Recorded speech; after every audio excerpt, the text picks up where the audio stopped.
영원하신 부부의 인을 맺기 위한 거룩한 식전 후에 당신의 무한한 사랑과 축복이 같이 하시옵소서. 영계와 육계가 주시하는 가운데 저희들은 역사적인 새로운 가정의 전통을 세우기 위하여 순환의 길을 거쳐오면서 이 길을 개척해 나왔습니다.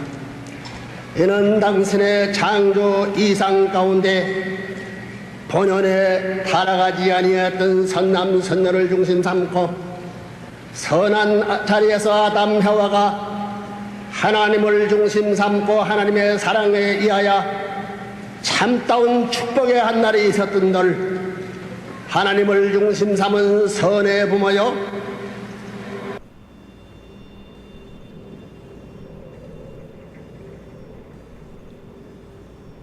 My name is Abigail, or Abby Sayre. Have you ever stolen anything? I've definitely stolen things. Do you want to talk about what you've stolen? Sure. I mean, just like silly, I think there was a time when I was much younger when I sort of got a thrill out of like stealing things at convenience stores, like lipstick or stuff like that. I guess it's hard to say. It was like a long process of leaving, but by the time I was probably 24, I was like out and not looking back. My world had I had been so expanded to the point where like the church became less and less necessary, and I could look at it more and more critically. So even in 2008, I was looking at it pretty critically. But I remember still going to church, like definitely still going to these big ceremonies at the Manhattan Center, and right across the street from Madison Square Garden. So, my family was definitely still in, and so they're still in to a certain degree. So I still, I still have to sort of manage those worlds too.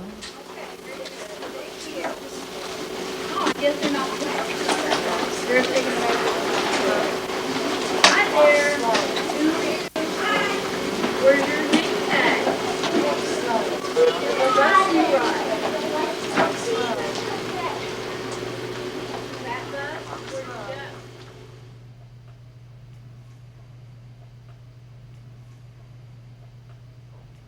go? What is your name?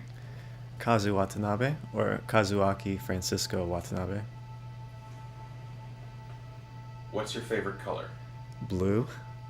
What kind of blue? All kinds of blue. Have you read Bluettes by Maggie Nelson? No. I recommend that book. It's about falling in love with the color blue. Okay. Have you seen Blue by Derek Jarman? Yes. Any more blue questions?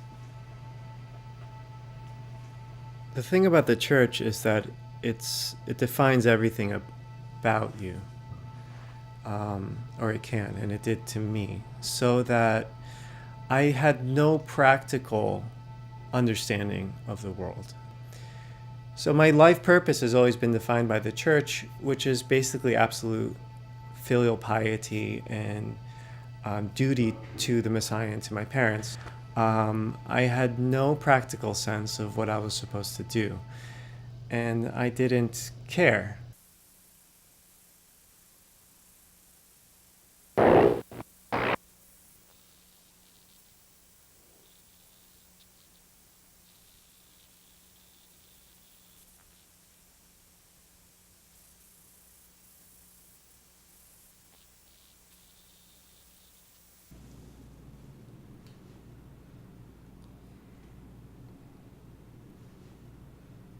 What is your name? My name is Mitchell Ildo Henkin. What bothers you for petty reasons? Oh, man.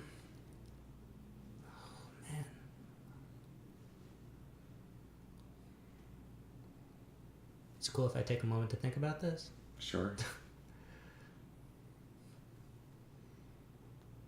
I think out of things that bother me for petty reasons, I think that generally so many things bother me, but then the more I think about them, the less petty they seem. I honestly don't know when I left because it was such a slow process. I assume I left when I left New York, but I think bits and pieces of it are still stuck to the bottom of my shoes. I was conditioned very well. Like, conditioned. Like, I was a good dog. But, like, it was all, like,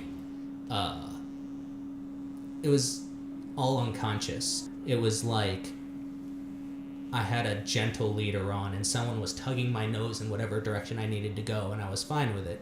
Reverend Moon started his church in the 1950s in Korea, and then the doctrine of the church, as I was taught, is that my parents, were fallen people. They were not of a pure lineage, and that they had to, sort of atone for that by getting an arranged marriage and going through certain rites and rituals to cleanse themselves and start this new family, and that my sister and I were born because of all that sacrifice and because of the spiritual conditions they made and the things they chose to do by following Reverend Moon. My sister and I would be born different. We would be born special and sinless. And it's this very, like, that's the magical thinking of it. Like, I don't remember ever getting a better explanation than that. Like, that somehow magically my body can, like, I am different. I'm spiritually different than other people. That I certainly believed. And you're expected to, like, do God's will and sort of, like, restore the earth to its original glory before it was put asunder by Adam and Eve and all the, We, as second generation, had to be perfect. We were the perfect generation. In their eyes, we were going to be the gods of the world. But with little g's. They did a lot of specifications. Gods with little g's, like leaders.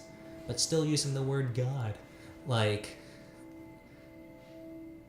And they believed the world was going to be perfect by the year 2000. When it wasn't perfect by the year 2000, it was our fault, and we had to do a bunch of conditions and stuff in order to correct that, and then it was going to be perfect by another year, and it just kept on, And I think that tied into a lot of my schizophrenic episodes as well. Like, if you're told you're going to be a god your whole life and you go a little bit crazy, you're going to think you're a god, I guess.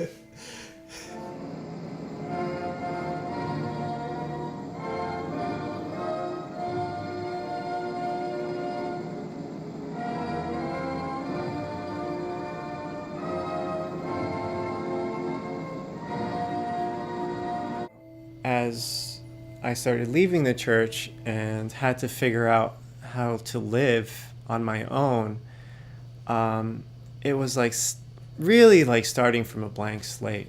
And I didn't have parents that could give me guidance because they have no idea what the fuck. They were always, there's a degree of gullibility to allow yourself to be, I shouldn't say that. Existentially, it was a complete void. It was a complete lack of understanding of myself or what I should be doing. Let's see. What did I think as a true believer? I'm going to be honest. It's hard. It's hard for me to even recall something like that because I don't believe any of that bullshit anymore. And so I don't even, there's a part of you it's like I almost don't remember. Probably something sad. Like, I just remember feeling really, really sad a lot of the time. Whether you're sad about the fact that you've broken God's heart and you've done, you've sinned and you've done something so awful that it's caused pain, or whether you're sad that you feel like the church, I'm sure I felt at some time that the church wasn't living up to its ideals, so I was sad about that. And probably in time I was also just really deep, I don't know. I remember the last time that I really truly believed was when I got my heart completely broken. So I just remember feeling like I'm tired of feeling this way. But I definitely still believed at that point. So I just knew I was tired. The most significant event or moment that I can at least symbolically point to for that kind of break between old and new is probably my divorce, which was a marriage arranged through the church, and which lasted several years after already leaving the church ideologically or in any practical sense, except that I have this relationship that lasted only, or existed only because of the church. I got matched, and I realized over the course of that matching, it's just like, I am terrified of this person. Like, I think I really like them. Like, I might even love them. I don't know. I shielded myself from feeling everything because I was not allowed to feel that before. I felt more pressure from the community, I think, to go through with that than my parents. My parents were pretty patient with me. And I think to their credit, I grew up in a house where education was the expectation. It was expected that I would go to college and it was perfectly acceptable for me to do that first and to wait, for matters of matrimony and all these things. And I really think that is a huge deal. Not everyone got those opportunities. I know more other people were pushed into fundraising or to get married really, really young. I know people that were matched at like 18. So I never had that pressure necessarily from my parents, but they did hint. They were sort of like, let us know when you're ready to find your special someone.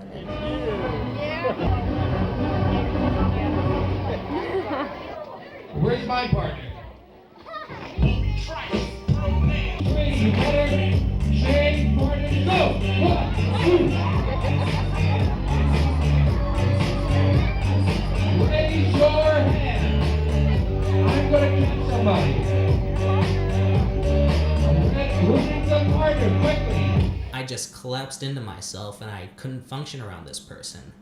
And it was after, like, she broke it, or she made it so I would break it off. It was a really weird thing. I'm not going to get into that. But it was after that stopped working out that I think I had it. I realized that I was ruined. One thing that sucks about being a part of something like this is that you feel like your life is taken from you. Like even your memories aren't safe. So again, it's like I have to sort of think about that girl and have ultimate compassion for her because she never should have been put in those situations. I never should have been asked to confess certain things about my private thoughts and life to like male adults who weren't my family. You know what I mean? Like there's so many lines that were crossed, and I was taught some really unhelpful things, and I was but at the same time, like I sang songs in the woods. Like we ran in the woods and we walked through waterfalls and we played music together. Like we sat around with guitars and really enjoyed making things. Like we were artists. We were, I don't know. When we were in high school, we had a band, and it was a really shitty ska band, which is embarrassing as an adult in 2018, but nevertheless, it was a very close group of friends. We would have practice several times a week, and I often look back on those times pretty fondly. A lot of it is embarrassing because it's so tied to the church, and the music itself was quite bad. Some of the lyrics make us cringe because some of them reflect Mooney ideology, either purposefully or accidentally. I don't know what birthday this was. We were watching The Perfect Storm. I didn't want A Perfect Storm, by the way, for my birthday, but my dad loves that movie, and he'll get it any chance he could get. And we were watching the movie, and my dad was really angry at my mom about how much she spent on the birthday, and they were having this big old argument. My brother is trying to watch the movie, Levi, big brother, and he tells my dad, kindly shut up. My dad just walks over and stomps on his chest, and he had trouble breathing for a while. My mom called the police. The police came. At that point, my mom was starting to take my dad's side, and then the police kind of took my dad's side too. It was very much if my kid told me to shut up, I'd kick his ass too, sort of deal. And that was my birthday. And I can't wait till I'm 3. Oh, Eric. Okay, it's not time to cut it. Okay. Hey, lick that knife. Wendy, looking pretty good, Wendy. Don't make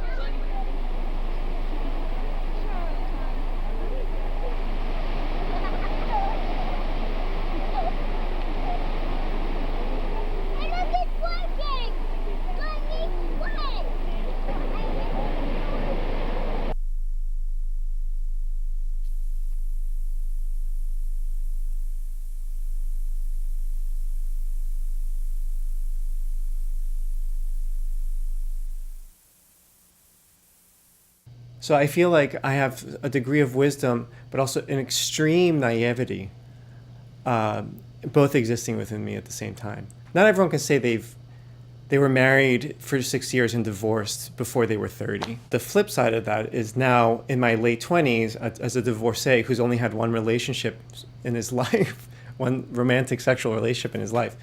Complete naivety and not knowing how anything works in terms of dating, in terms of romantic love, in terms of sex.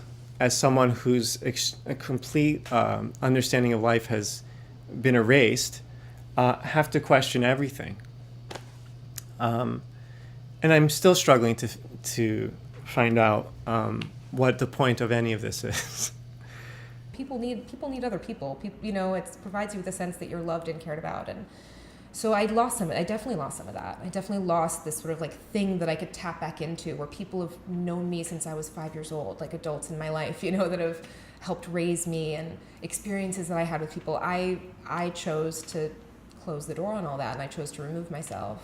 I wasn't pushed or running away from that. Like, I was running towards life. Like, I felt like I was going towards this like wide, expansive world where like it was pretty scary. Like, freedom is terrifying, right? Like, it's scary to like realize like, oh, I'm alone in the world. There is no God necessarily, you know. Like, the whole story, that whole sort of like infrastructure that I had of the world, not true. It all sort of crumbles. What we are left with is like, that means I can make choices for like right now for my life. I can make the life that I want, and it can be messy and beautiful and full of contradictions and not clean and not pure. And, you know, there's no sort of like utopia that I'm hoping for. I'm still trying to find a place something to fill that God hole. Like, I found me, and me is great, and it is big, and a lot of the time it does feel fulfilling, but